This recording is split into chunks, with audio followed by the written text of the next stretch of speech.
Welcome everybody to Investors Gallery. We're live again. Again, I'd like to thank everybody who is listening on the other podcast platforms, Google Podcast, iTunes, Deezer, Stitcher. I guess if you name it, we're probably on there. So I really appreciate you guys listening. I found out we have international listeners now, so that's really good to hear. So I appreciate everybody for listening. And I appreciate everyone who's watching us visually as well. And I appreciate everybody who took the time to come see us live. It's almost like a TV show. So today we have Isaac on, and he's going to give us a lot of secrets, save us a lot of money, keep us out of jail. And I'm really excited because I'm a nerd and I love numbers, but I know there's a lot of things that I don't know in this particular category. And I'm really excited to have him on. So thank you, sir, for being on. Thanks for joining us and our family. Let me give you a short background if I didn't already. So the reason why we call this Investors Gallery is we're technically in my art gallery. So my art gallery is next door. I haven't finished it yet. Once I finish it, we'll move the video and the audio and everything over there. Last week, we did get a chance to shoot at a real art gallery. It was the South Woodland Art Gallery here in North Houston, Texas. So that was really cool. So that's where the name Investors Gallery came from. So I appreciate you coming on this evening. Tell us about yourself and give us some information today. Absolutely. So first of all, Pressley, thank you so much for having me on. It's truly an honor every single time I get onto one of these podcasts / live seminars and webinars to be able to educate as many people as possible on the basics of cost segregation and how to save people money using their investment properties. So I started out as a little boy in Detroit, Michigan, always looking for opportunities to make some money. I used to mow as many lawns as I was able to get my hands on. Always had that entrepreneurial type of personality in regards to being a go-getter. When I was a student in school, I was always doing some side jobs. And then finally, when I became of age, I got married and I decided, hey, let's go hit the road and see what I can do. And a lot of my friends suggested that I get involved in the real estate space. Once I decided that I was going to get involved in the real estate space, it was I had the options in front of me, what I wanted to do. I could have started syndicating deals. I could have started doing many different, there were many different options. And somebody told me that, hey, Isaac, you'd be a good salesman. And that opened up the door to many more things. Cost segregation was introduced to me, and I was very excited about that opportunity to go ahead. And it's an easy sell most of the time. So, and also on top of that, I get to build fabulous relationships with many people, and I turn them into title relationships. So it's an incredible part of my journey that I'm grateful for, is that I have the opportunity really to meet every single, I get to meet people from every part of the real estate space. Let's say somebody's syndicating multifamily deals. So then he's involved with multifamily people, but I'm dealing with people that are buying retail, people that are buying office buildings, people that are buying mobile home parks, people that are buying multifamily. I'm dealing with every single asset class. So I get to learn on the job so much of what other people pay mentors and spend hours and hours to learn. I've been able to learn myself in the past couple of years. On top of that, I host a meetup every single Tuesday and I bring guest speakers on, so I'm able to learn from them as well. I love networking. I love connecting people. I'm able to hook up investors with potential syndicators. So I'm definitely very grateful to be in the real estate field and connect with people just like you. I am very proud of myself. You said Detroit, and I had a million questions after that. I'm from Detroit as well. Houston and Detroit, from both. So first question, do you know George Roberts or Dr. George Roberts? So George Roberts is a great friend of mine. He's very active on LinkedIn. Are we talking about the same guy? Yes. So George, he hosts this meetup every single Wednesday. So we actually went out for coffee in Detroit when I was there. You currently live in Detroit, Pressley? I'm in Houston. I'm in Here in Houston Houston. now. Yeah. So yeah, George Roberts is a great friend of mine. I love the guy. Yeah, but I had him on, I think about a month ago, maybe a little bit more than a month ago. And he was amazing. His story was amazing. And I'm like, you're probably one of the smartest syndicators. There's not a whole lot of doctors that come from the biotech space and then come into real estate.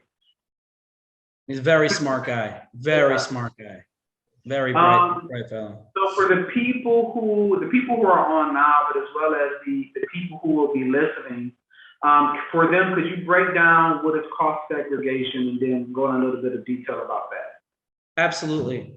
So I'll start off like this, guys.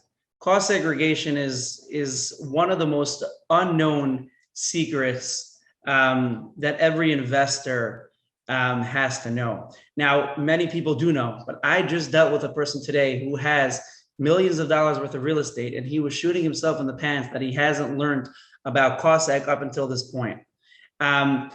Anytime you buy an investment property, it doesn't matter what type of property, it could be multifamily, office, retail, anything, you're entitled to something called standard depreciation. Even though your property is depreciating, it's going up in value, the IRS views that your property is going down in value due to the fact that it's older. Similarly, if you would take a car out of a shop, second you leave the parking lot, it gets the price value goes down, it drops. So to over here, the price value goes down due to the fact that it's older. Even though technically the market value is still going up, the IRS cuts us a break, it's going down. Standard depreciation will dictate on a $1 million property, you will get back $30,000 a year in standard depreciation. It's called straight line depreciation. So if your tax bill is 100 grand, you could take off 30 grand. It's only considered you made 70 grand and now you have to pay less taxes. Multifamily is residential. So any residential property would be divided by 27 and a half years. Over 27 and a half years, you would get back your entire purchase price besides the land. Land is not depreciable because land never goes bad. And commercial properties are depreciated over 39 years. So like I just said, my example of $1 million, you would get back $30,000 a year. Cost segregation is a very simple idea. There's a lot of nuances and details in cost segregation, which we'll go into. But the idea of cost segregation is just accelerating your depreciation. Now, how do we accelerate that depreciation? That's the $1 million question. But we fast forward your depreciation. If I owe you, Pressley, $100, instead of giving you $10 a year, I'm giving you essentially, let's say $50 in year one, and then a little bit every single year after that. I'm giving you a big chunk in year one. And obviously, if you're getting hit with a tax bill, you would want to take it earlier on so you could offset your taxes, have more cash flow to reinvest in more properties. Every property is made up of three components.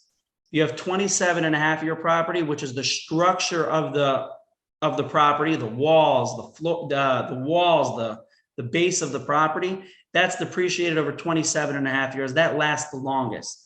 You have 15-year property, which is depreciated over 15 years. That's land improvements. So that's landscaping, parking lots, bushes, grass. That's all depreciated over 15 years. Then you have 5-year property, which is flooring, vinyl flooring, all different types of flooring, carpets, chandeliers, vanity. That depreciates over 5 years. A regular accountant does not know how to segregate, how to divide these categories properly. They know how to divide them, but they don't know how to allocate the right numbers to them because they're not a licensed engineer. We come in where any cost seg firm for that purpose comes in and they identify different components in the property that are eligible to be taken on a faster basis. So try to imagine, guys, like this. Try to imagine you have 3 buckets. You have a 27 and a half year bucket right over here. Then you have a 15-year bucket. And then you have right over here, a 5-year bucket. You're taking out of the 27 and a half year bucket some components and putting it in to the 15 and 5-year bucket. Now you can take certain components of the property on a faster basis. Now, the $1 million question is, very nice, Isaac. You can take all that over 5 and 15 years. So you don't have to wait 27 and a half years. But everybody knows that you could take that on year one. There's something called bonus depreciation. What's that? So without flying over the place, and we'll get to the different details soon, but just to make matters simple, you're going to go ahead. The process is like this. We're going to come in with our engineers. We're going to identify different components of your property: carpet, landscaping, parking lot. You can take that faster. There were laws that were introduced in 2017 that, to make a long story short, allowed investors like me and you to take all 5 and 15-year property on year one. So again, it's a 3-step process. We come with our licensed engineers, we identify components. Now that we identify these components as 5 and 15 years, then kicks in bonus depreciation. I call it cost segregation on steroids. So now you have cost segregation on steroids, allowing you to take all 5 and 15-year property on year one. So every asset class really varies, and we'll get them in a second. Pressley, I'll stop here. But every asset class is different, how much you could expect. But that's the basics of cost seg. You're fast forwarding your depreciation. And why would you want to take it over a bunch of years if you could take it earlier on? So to take a pause there and explain a little bit, or going a little bit deeper for the listeners and the viewers. In multifamily syndications, you will never see a deal or cycle go less than 2 years. And the reason why is what Isaac just said, is because you got to have it for at least that full year first so you can get all your tax benefits. So a great deal that can be repositioned and dispositioned quickly will always be at minimum 2 years, because you can't do it in a year. You lose way too much money. So usually the goal is, the business plan is 3 years or 5 years. If it's more of an equity plan, it's not really cash flowing, and it might be 5 or 7 years. But every project will always be minimum 2 years for the reason he just said. Exactly. That's very true what you're saying, Pressley. So I deal with a lot of syndicators, and like Pressley said, that you have a lot of people that their strategy is they'll buy and hold for a couple of years, some 2 years, some 3 years. That actually brings up a very, very important point about cost segregation. Obviously, you can't just have a property for a couple of days and do a cost seg on it. You're not going to really benefit too much from it. But there's something that's important for guys to know.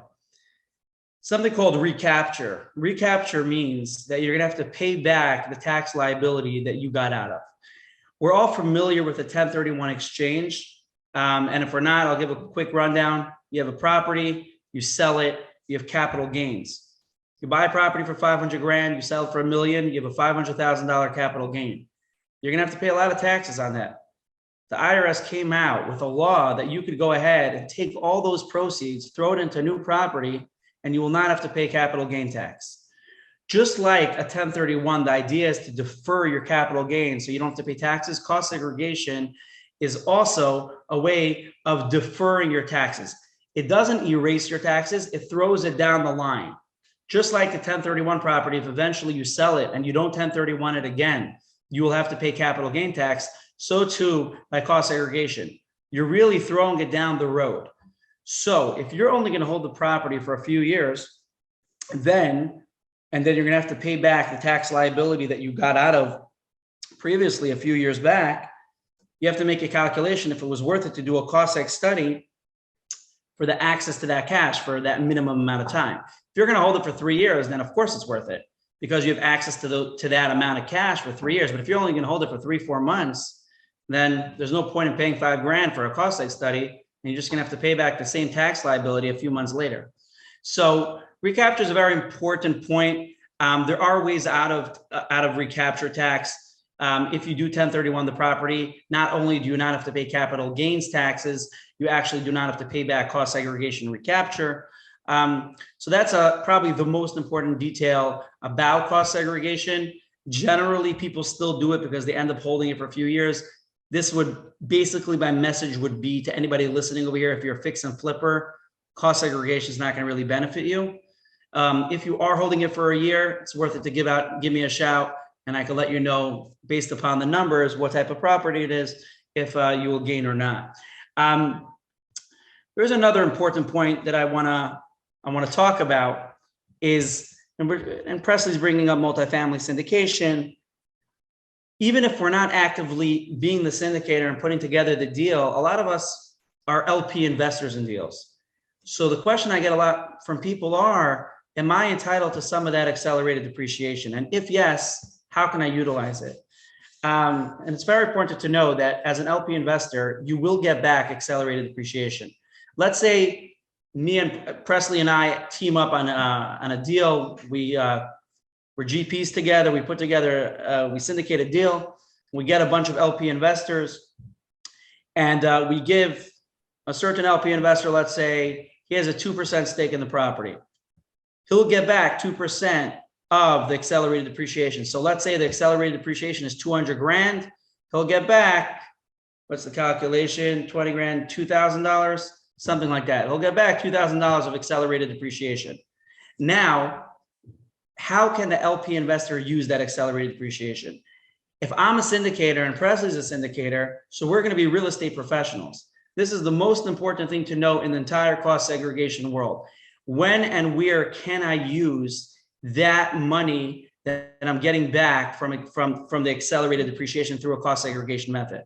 If you're a real estate professional, which means that you spend 750 hours a year or more in real estate, or if you're on a W-2 income and you spend more time in real estate than you spend on your W-2 job, that will make you qualify as a real estate professional. Just got to make sure your accountant's aggressive and he's willing to file you as a real estate professional. Then you could offset any income.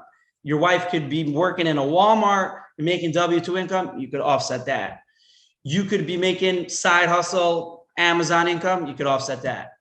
As opposed to if you're just an LP investor, it's possible you're a real estate professional. But if you're not a real estate professional, then you could only offset passive proceeds, passive profits. So let's say you have a couple investments in different syndications, or let's say you're making money off the stock market, or let's say your business is considered a passive, you're considered a passive partner in your business. So all those proceeds you can offset. It's a very big, distinct line between the two. A real estate professional could offset active income, and somebody who's not a real estate professional can only offset passive income. Is that correct, Pressley? Yeah. So that's in regards to real estate professionals. Should we get into asset classes? You tell me what's next. Yes, but let's make it difficult and jump around, because on the we have some real estate investors that are on the webinar now, and I know they are very heavy into single family. Is there any differences? Because I only know commercial. Is there any differences going into single family rental properties that you would like to speak about to them to be a value add to them? Absolutely, for sure. And it's actually really interesting that you want to focus on single family, because I actually have been the past couple of weeks very focused on single family. I've got a lot of inbound LinkedIn leads with single family types of properties. And initially my company was like, hey, single families are not like the most profitable when it comes to cost seg. Even for us, for the client, it's not so profitable, but I figured out a few different ways to make it profitable for our company, as well as to make it profitable for the client. And I'll explain how. Single family houses, if you're buying single family houses for 100 grand each, generally, it's not going to be worth it to do a cost seg on it. And I'll explain why.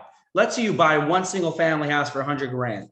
So you're going to pay, even if I could get you the grant for $2,000, I could get you the cost seg study. You're going to pay $2,000 for the cost seg study. Let's say I get you on a single family house, generally the reclass, the amount that I could get you a 5 and 15-year property in year one is, let's say, 15 to 20%. So we always have to minus land. Land is not depreciable. So we'll take 100 grand, and I'll show you what I'm doing in a second, even though you guys might be doing more than 100 grand, but explain in a second. $100,000 minus 15%. Land, usually land is 15%. California, it's more. 85,000. Let's say I get you 20% of your single family house and first year depreciation. You're looking at $17,000 of a write-off. Now, I'm not putting $17,000 in your pocket. I'm giving you a write-off of 17 grand. Let's say you're getting hit in the 25% income bracket. So times $17,000 by 25%, we're talking about around $4,000 extra in your pocket. So it doesn't really make sense to pay $2,000 to get an extra $4,000 in your pocket. Those numbers don't really match up. So you're not really gaining too much. But if you're buying a $250,000 single family house and holding it for a couple of years, then it starts to be worth it, because then the write-off is much bigger. I had a guy call me up and he's like, hey, Isaac, I have 7 single family houses. They're all $100,000 each, the purchase price. I told him, I said, I remember his name was Sam. I was like, Sam, I'd love to help you. I can't. There's nothing to do over here, because we're gonna have to charge you at least $2,000 to study. And your write-off is going to be so minimal, it's not going to be worth it. But there is a way I could help you out. So generally, I tell clients 250 and above, that's when it's worth it to start crunching the numbers. Because if you have a property that you purchase for 250, then we're talking the write-off could be 40 grand, 10 grand in your pocket. I could try to get you a cheap study. When I say cheap, obviously the work is good, but try to get you a good price. And then you're getting a decent write-off. But anything less than that, it's not worth it. But then we do something, and I push for this within my company, called the statistical sampling, which a lot of companies don't do. And that means if, let's say, you buy 5, 6, it usually starts with 8 and above. Let's say 8 single family houses for $100,000 each. Then if they're all near each other and they're all very similar types of houses, we could do a sample study, which means we'll do a study on 2, 3 of them, only charge you for like 2, 3 of them, and then copy the rest. So there is ways to do that. They have to be within the same vicinity in the same city, very similar types of houses, because if not, we can't copy them. But if that's not the scenario and you're purchasing 250, 300,000, or even $400,000 or $500,000 single family houses, or $1 million single family house, absolutely. I just got a client today on a single family house that he purchased for a couple $1 million. I got him close to an $800,000 write-off. Single family house. So single family houses are definitely very relevant when it comes to cost segregation. The problem is a lot of people that reach out to me are reaching out with $100,000 properties. So generally it doesn't make sense. But I'll tell you one more thing. Let's say you bought a $100,000 house and you put 200 grand of renovations into it. That's a whole different ballgame, because now we're talking about a basis of 300 grand. You bought it for 100 and you put 200 in. So then your write-off is going to be substantial. I just want to run through the numbers with you and explain to you guys how it works. Generally, land is 15% of your property. California is usually 25%, but it usually averages out to 15%. Ultimately, if you guys do a study with us, then we'll ask for a land allocation. But let's say you buy a property. I'll talk about a single family house. You buy a single family house with $300,000. Okay, not too crazy. We'll take off 15% for land, which is 45 grand. You're left with the basis of 255. Let's say the average single family house gets 18% of a reclass by us. When I say reclass, it means our findings consist of the 5 and 15 year, which you could take on year 1, is usually, let's say, 18% of the purchase price. So let's say 18% equals, you're going to get around the $46,000 write-off. If you're in the 25% income bracket, you're looking at almost 12 grand left over in your pocket. And if I could get that study for you for, let's say, $2,500, that's a $10,000 swing. And now you have $10,000 extra in your pocket to reinvest in another property. And obviously, if we're looking at a $600,000 single family house, the write-off is going to be much bigger. That's generally what I tell people. And obviously, when it comes to partnerships, however much of a partnership you have, that's how much accelerated depreciation you get back. That's that we talked about before. Something important to know that we do look-back studies. Look-back studies means retroactively you could get bonus depreciation. So any properties you purchased from 2017, September 2017 and on, you actually can go ahead and still take accelerated depreciation on that through a cost segregation study. I'm just thinking, Pressley, if there's any other points about cost seg that we didn't cover. Is there a limit to the retroactively doing the cost seg? So there's no limit. It has to be the property the property had to be purchased by September of 2017, because that's when these laws of bonus depreciation was introduced. So if it was before 2017, the profit, the gains are going to be very small. But I just did a look back study a few weeks back. for a property that was purchased in 2018, January 2018, and the guy got a solid write-off. So definitely very well worth it. I just wanted to run through the asset classes. Is that okay, Pressley? I appreciate it. Yeah, go ahead. Yeah, how much you could expect. People ask me all the time, hey, Isaac, like I'm involved in single family, I'm involved in multifamily. What generally do you get? So I have it broken down like this. I'll start from lowest to highest.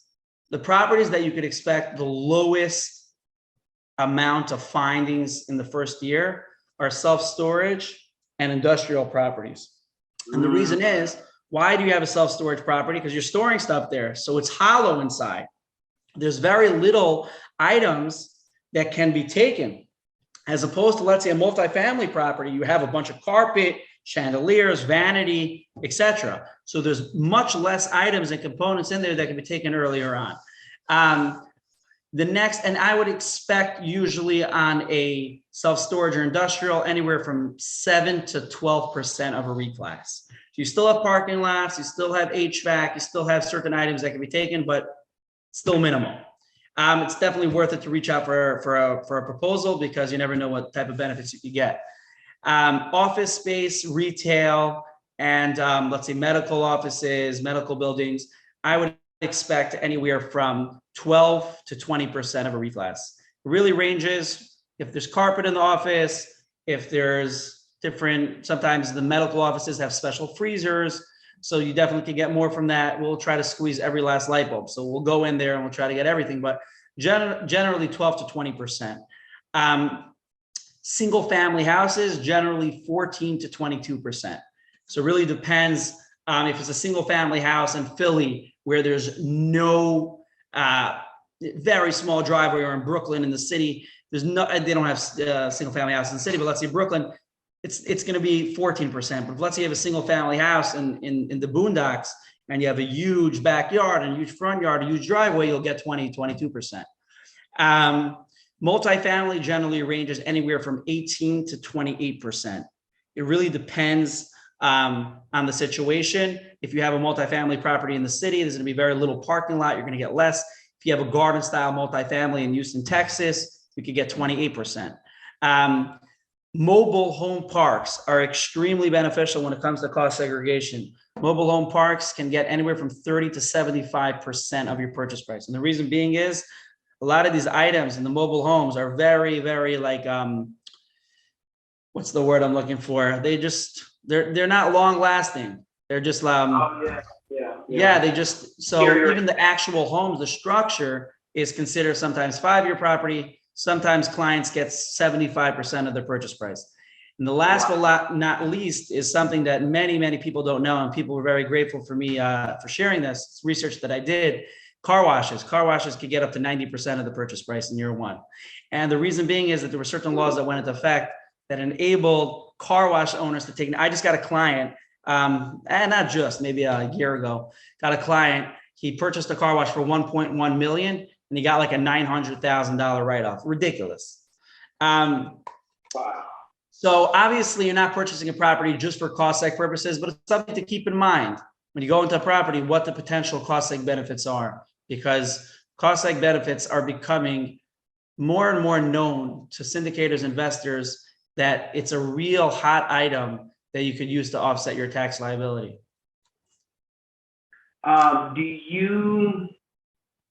So we have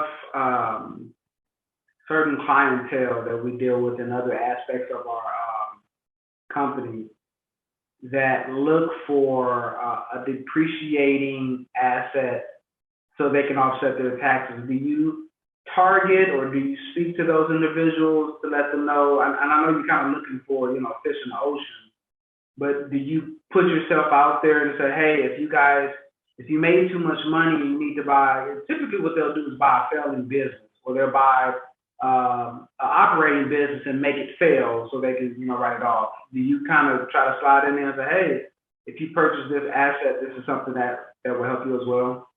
Yeah, absolutely. Great question. So first of all, in general, I'm always posting like these tidbits on LinkedIn about all these cost segregation tips about what people can do. So I'm not an accountant, so I'm not actually tax planning with my guys, But I have a lot of guys who will call me up and say, hey, Isaac, I'm about to buy a property. I could buy property A or I could buy property B. And they're both great properties. They both will be cash flowing. They're both in the same area. Which property will be better for a cost segregation analysis? Well, if I'm going to get an extra $1 million off another property for cost seg, and I could offset all my income or all my investors' income and all my partners' income, and then I could take that extra money and throw it into new property.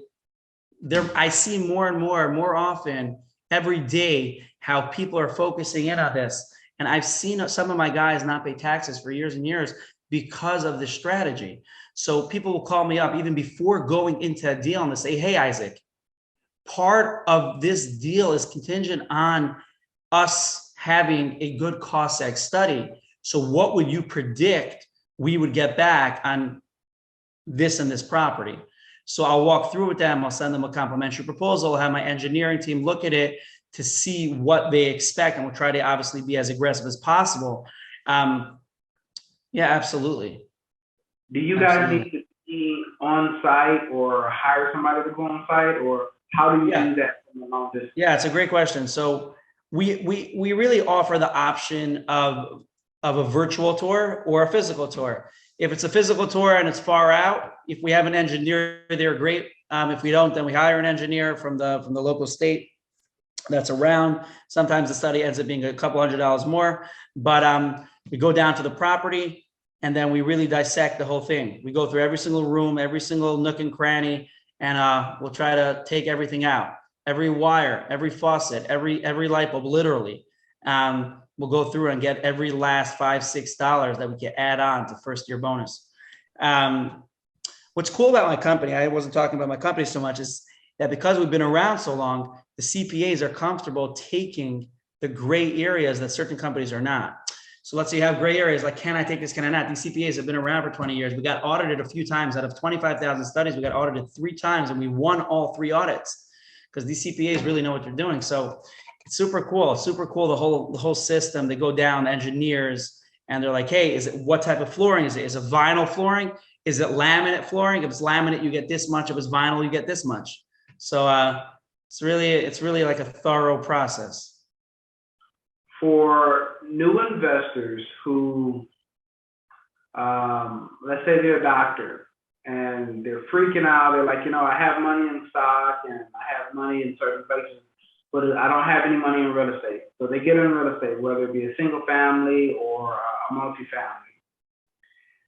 So currently they're going to have more than likely a CPA who is used to doing normal W-2s and, the run-of-the-mill average worker. What would you suggest them do? Because obviously they're going to want to use you for extra tax advantages. Do you advise them to get a more specifically structured or focused CPA? Or can you work just as well with a CPA who's not used to doing investment properties? So would you mind holding on a second while I pull up a LinkedIn post that I posted specifically about this question that Pressley is posing over here? Can we hold on for 30 seconds? Yeah, I can share the screen if you want to put it up on the computer. It's from my phone though, so I don't know if we're gonna be able to do that. I'm gonna read it, okay? Okay. If I can't find it within 10 more seconds, then we'll just scratch this. Or you can keep talking while you're looking. You can find it in a minute. This show has no time limit. Okay, here we go, guys. All right, I'm ready.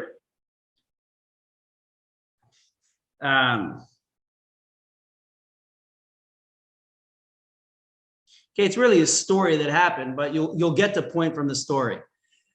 Okay. Crazy story. I cold called someone yesterday, assuming he was the property owner. He told me that he had no idea what cost segregation was before I called. He was very grateful. I went on a rant that anyone that owns real estate needs to find an accountant that is familiar in the real estate space. These accountants know the real estate laws very well, enabling their clients to benefit tremendously.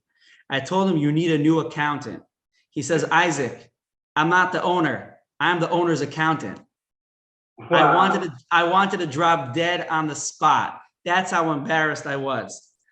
So the point of the conversation, obviously this is a very embarrassing story for me, but the point of the conversation is that there are many people that own properties that have accountants that are great people, but they're not familiar enough with the real estate laws.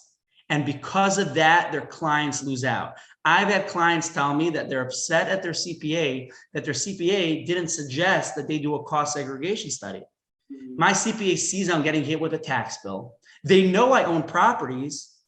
Tell me to do a damn cost segregation study, right? It's not fair. So absolutely, if you are a property owner and you own investment properties, make sure either your accountant is well aware of the laws, or you got to get yourself an aggressive real estate accountant. First of all, if you're eligible as a real estate to file as a real estate professional, your benefits would be that much greater. On top of that, to suggest when to suggest cost seg, when not to suggest cost seg.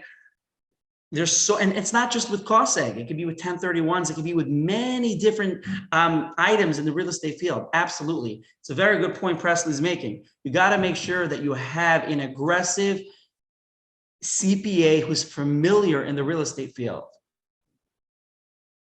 Awesome. Yeah, I've heard many stories, but I'll leave those to rest.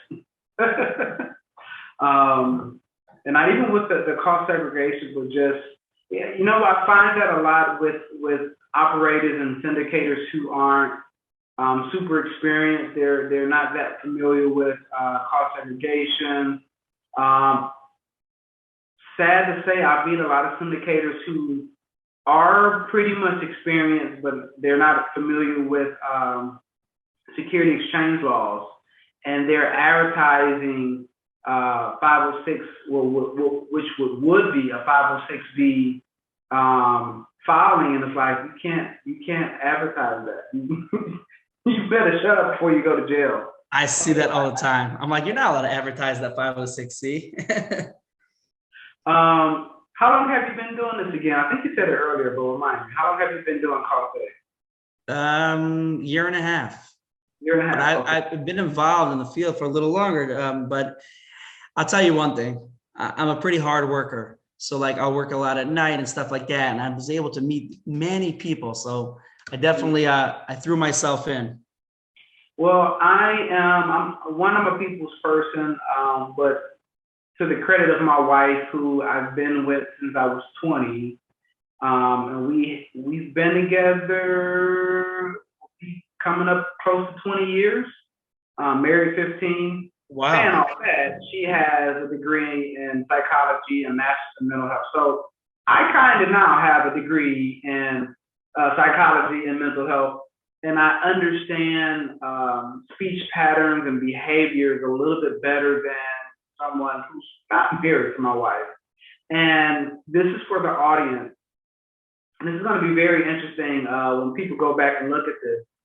If you go to the YouTube and you type in Investors Gallery and you type in Isaac, you look for the video that Isaac is that we're doing this interview for, and you look at his position and his demeanor when he first starts talking, it's different than when he starts talking about cost segregation. You reposition yourself in a seat, and you unknowingly and unconsciously get really excited. So you don't have to tell me, I know this is something that you're passionate about. And it could be passionate because it's cool and you get to help people, or it could be because you're a nerd like I am and you just like numbers, or it could be both. But I can tell just from the excitement and the fire in your voice and in your eyes that this is something that you like to do. Cost seg is so specific that it's not like multifamily. Multifamily is so multifaceted because we need to know a little bit about how cost seg works, because we got to explain it to our investors. We need to know a little bit about securities laws. We need to know about marketing and branding and meeting investors and how to get investors to look for us. It's like a little bit of everything that we need to know. So a lot of times it can take a little bit longer to become really good. But if you're teaching, a teenager how to change a tire, and they change the tire a couple of times, it only takes so long to get good at something when it's not as in-depth as a whole industry. You can take basically your skill set and understand what the principles and the foundations, the laws and regulations are around that asset and still apply, the thing that you learned about the other asset class. So yeah, being that you've been in it for a year and a half, I guess what I'm trying to say is, since it's so specific and you've done this many, many, many times, and you got a whole company behind you to help, if you have any issues, I don't think that's not something that would scare me. I was talking to an investor today, and he says he doesn't bet on a horse, he bets on a jockey.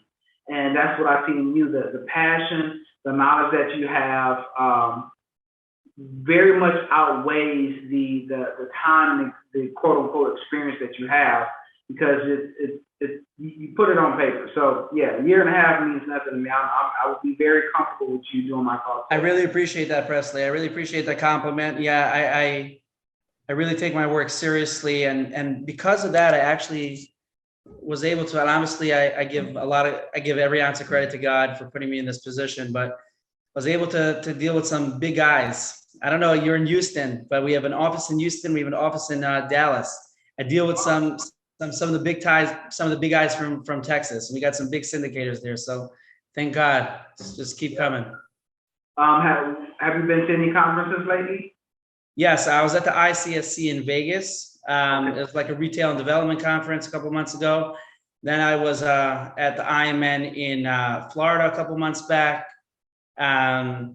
I'm actually going to a conference tomorrow. It's actually a healthcare conference, but a lot of these nursing home owners do cost seg on their nursing homes. It's called the Zimit Healthcare event. I'm actually leaving tomorrow morning to Connecticut.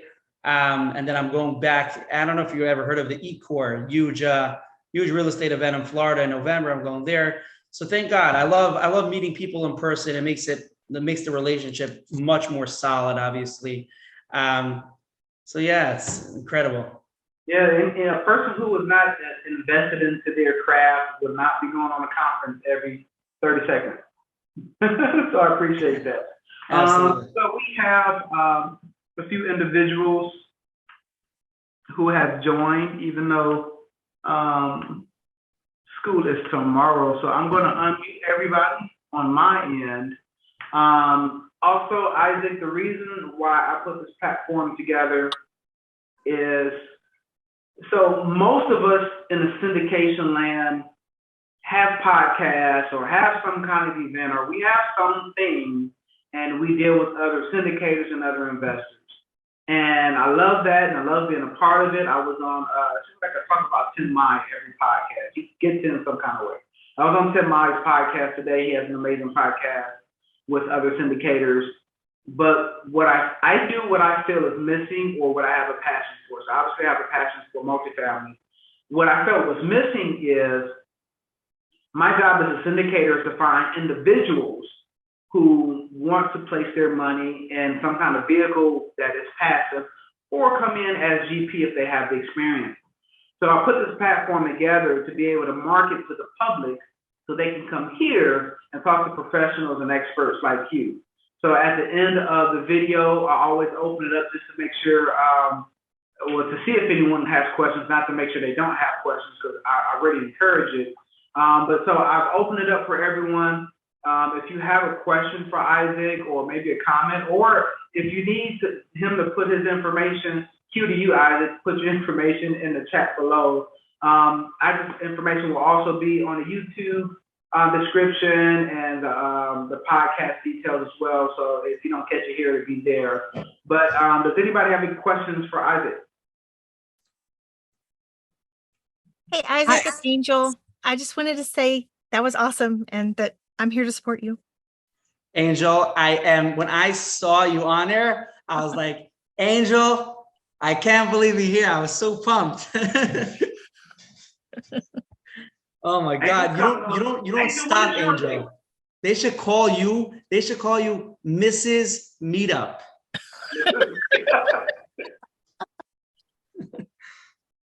I'm very touched that you're here, Angel. And by the way, I want to say sorry, I haven't made it the best couple Monday meetings. It's been crazy hectic, and I hope to get back on. Yeah, no, I get it. I get it. Things are crazy right now. But Yeah. you've come to support me, and I wanted to come and support you. I really appreciate that. I really do. Wow. Yeah, Wow. it is what I appreciate it, Angel.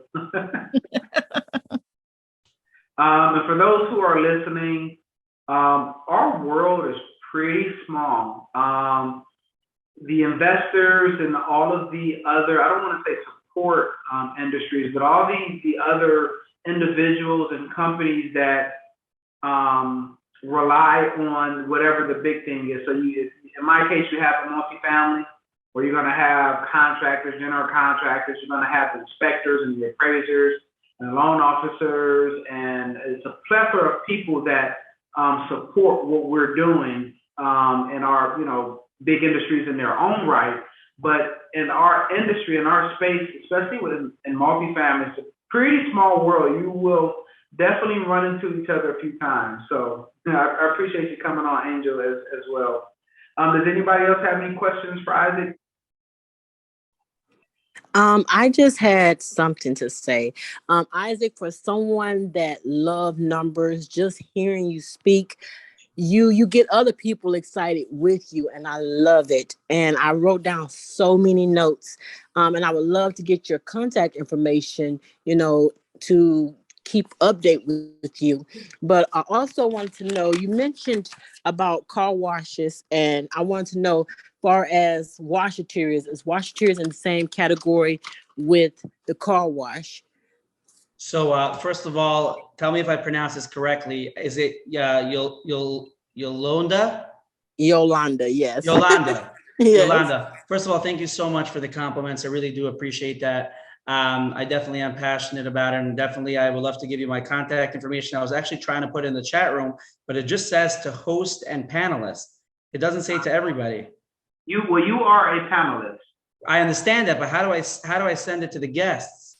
I think they should all be able to see it. So type something in there, and then we'll ask the guests if they can see it.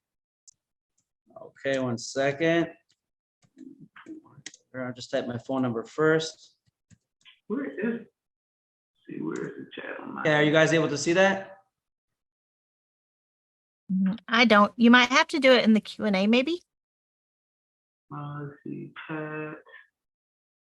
You might be controlling. Oh, okay. So when you see type message here, click on host and panelists and click on everyone. I press that, and I don't see an option for everyone. All I see is an option is for host and panelists and Pressley Hambrick.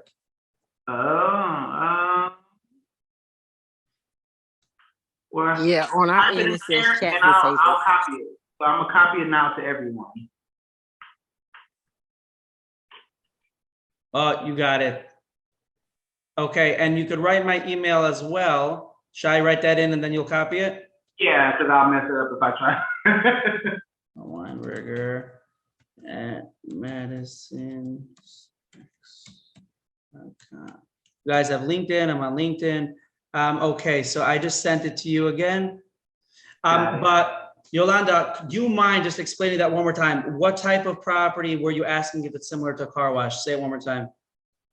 I was wondering were washateries in the same category as car wash? Can you explain to me what these things are? I'm not familiar with that. The washateria, where people go and wash their clothes. Oh, absolutely. You're talking about one of these laundromats. Yes, that's correct. Absolutely. So not that I know of, but I have seen people with laundromats do cost segregation studies on them. So I will find out for you. So reach out to me and I'll find out tomorrow from our CPA. I don't think so. I think there was a certain law that went into effect for car washes. I'm not sure why. Maybe they were trying to get people to buy more car washes, but I do not think that it has the same status as a car wash. Okay. Okay. Thank you so much. Are you guys all from Texas? I know Angel's from Texas and Pressley mentioned he's from Houston. What about Angel, Justin? you're in Texas? Yeah, I'm in Wichita Falls. Really? Okay, I got a lot of people to visit. Hey, Isaac, I have a question. On a laundromat, couldn't you cost seg still like the four walls and any of the the fixtures and stuff that So are in that 5, 10, 15 bucket? of course. So you're talking about on what type of property? Well, like on a laundromat, or I don't know Yes. about like a car wash, but on a laundromat for sure, there should be stuff that goes into those little buckets. Yeah. So I don't know if you heard this correctly. I told Yolanda that you can do a cost seg study on a laundromat. You could, but Okay. I don't think it has the same status of the 90% depreciation method in year one. Of course, you're going to have different components, fixtures and flooring and some of the walls. 100% you could take that. I believe you should be able to get at least 15, 16, 17% of a reclass on laundromats. I want to get back to Yolanda if it has the same status. I don't think it does. I think it was a special law that was put into effect for car washes. I just know enough to be dangerous. Yeah, Angel, by the way, Angel knows a lot, and even she always sounds like she knows a lot also. She knows how to talk. Thanks for the question. Charles, did you have a question? Yeah, I had a question. Really wanted to ask specifically about my last year, process and transaction. So we built a house, started in 2020, finished it up. I guess 2020, 2021, finished it up in 2022. So right at the beginning in January, wanted to find out what cost segregation was possible with only having a property kind of going through construction over that 1.5, 2 year time frame. Absolutely. So thank you, Charles. Great question. So what did you purchase it for, and how much was like the rental budget, soft and hard cost, everything combined? So we had a construction. It wasn't rented ever. It was built and sold. So we had a construction budget, let's say of 800,000 and a sale price of like 1.4. Wait 1 second. You sold it, or you guys are holding on to it right now? We sold it. Oh, so then you're not going to be able to cost seg it because you're not going to really benefit anything from the cost seg. Did you guys rent it out before you sold it? No. Yeah. So you got to have it in service, and it has to be an investment property under either your name or somebody else's name in order to be able to use it to do a cost segregation. If you sold it, then it's not going to help you to go ahead and do a cost segregation study, unfortunately. It's only relevant for any buy and holds.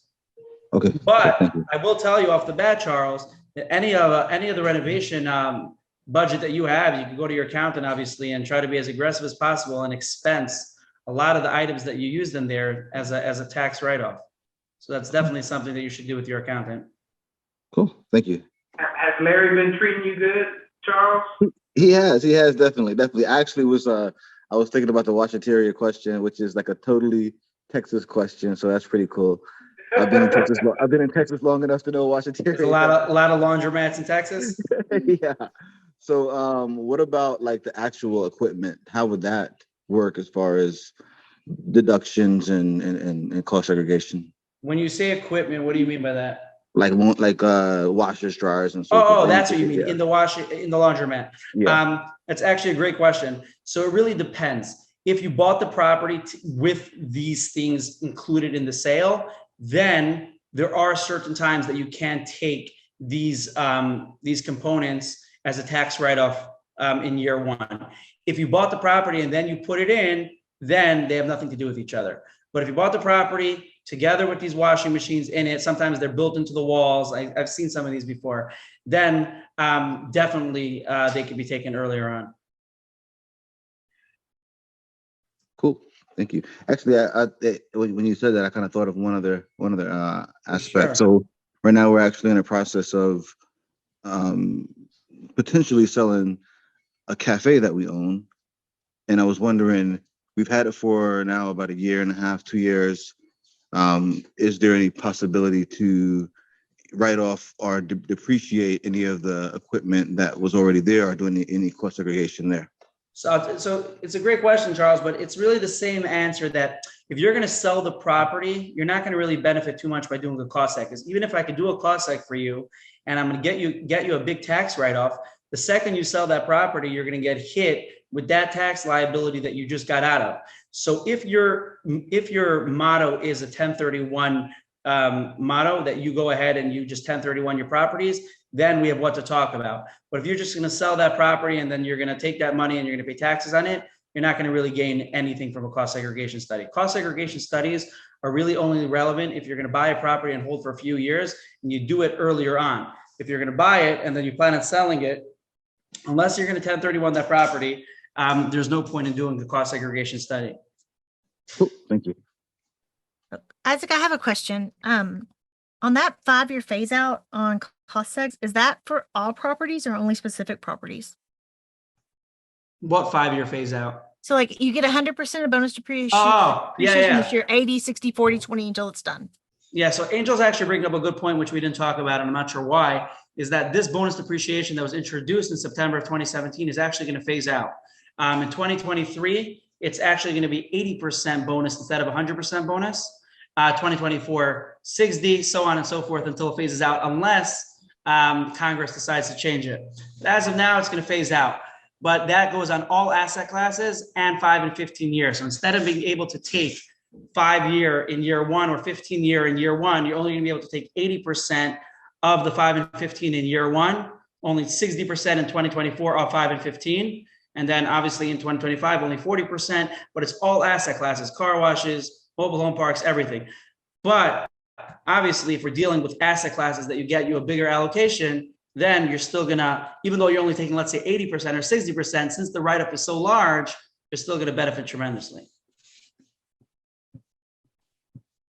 Make sense, Angel? Absolutely. I mean, even if it's only 20%, that's better than 0. And the hope is that it gets like brought back in, right? Absolutely. I'm predicting that that's going to happen, but you never know what's going to happen. They as of right now, they're raiding Trump's residence, and who knows what, they'll probably have him in jail by tomorrow. So. Are they actually raiding him? His golf Yeah, course, Mar-a-Lago. whatever in Mar-a-Lago, whatever it is. Right. No, but even My wife had to tell me if there's a hurricane coming or aliens are attacking. So.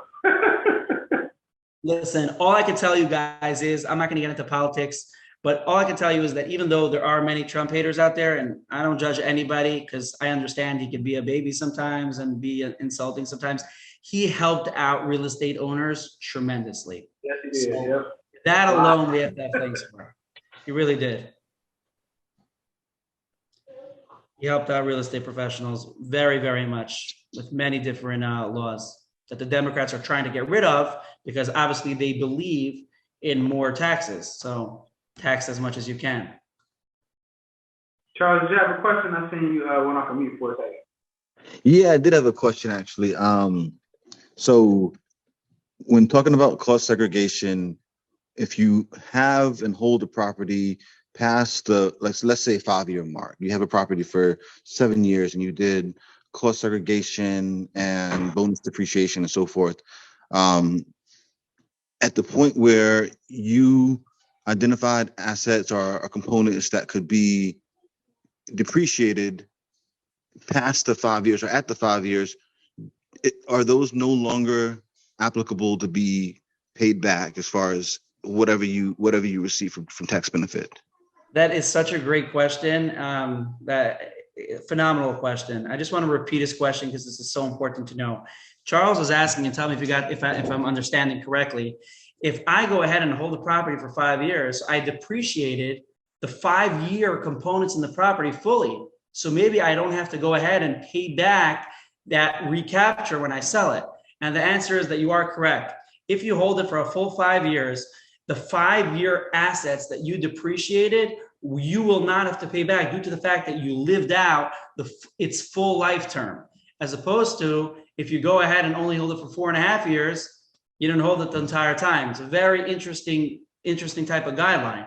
The same way, if you hold the property for 27.5 years, a residential property, and then sell, you're not going to get hit with recapture because you held it out its entire life. The IRS gives it a life of 27.5 years. So too with this. Great question, Charles. Cool, thank you. Okay, I'm sorry. Go back up and say that again. So like if we have apartments and we cost seg them and we keep them for 5 years, when we sell them, there's no recapture? No recapture just on the 5-year assets, Angel. So, Okay. so because you held it for the entire lifespan of the 5-year assets. Okay. It's a very important thing to know. Very important. So the 15 bucket you'd have to hold for 15, and for the 27 or 39 or whatever it is, you'd have to hold. Exactly. That you'll have to pay back, but not the 5-year assets. Exactly. All right. Gotcha. By the way, something just to keep in mind, even if you don't do cost seg and you just take straight line depreciation, if you sell it after a few years, you will have to pay back the straight line depreciation that you took, because you technically weren't deserving, because they were only giving that to you thinking that you were going to hold on to the property for 27.5 years. So it makes sense to do the cost seg if you don't intend to buy and hold the property. Why? If you're gonna go ahead and sell it after 5 years, of course it makes sense. Yeah. But if you're gonna, then of course it makes sense. Even if this wouldn't be true, what Charles brought up, that you don't have to pay back recapture and that, if you're gonna hold it for 2-3 years, do a cost seg because you have time value money. Right now, if you're getting hit with a tax bill, it's like an interest-free loan for a couple of years by doing a couple $1,000 cost seg. So you'll get hit with the same tax liability down the road, but it's the same idea as a 1031. You're just deferring it. If you're getting hit with a tax bill this year, $100,000 tax bill, and you have $100,000 possible depreciation that you could go ahead and offset that, you'll save yourself 25, 30 grand in your bank account. And then, yeah, you'll pay back a few years later. I'm saying happens to be what Charles is saying is very true and will help out. But even if it wasn't true, even if you're going to hold it for 2-3 years, I believe, and most syndicators believe in tie value money. Yeah. You have access to that cash. I'd rather pay the bill with 2027 tax dollars than 2022 tax dollars. Exactly. So, very true. Very true. To be sharp when Angel comes on. Angel, when is your date? Do you remember? The 23rd. 23rd. I'm excited. I'm gonna have to. What's the 23rd? I missed that. What's on the 23rd? She's gonna be on the podcast. Oh, big I'll stuff. have some coffee and some cappuccino ready. Yeah, Angel sharp like a wizard. Oh, whatever.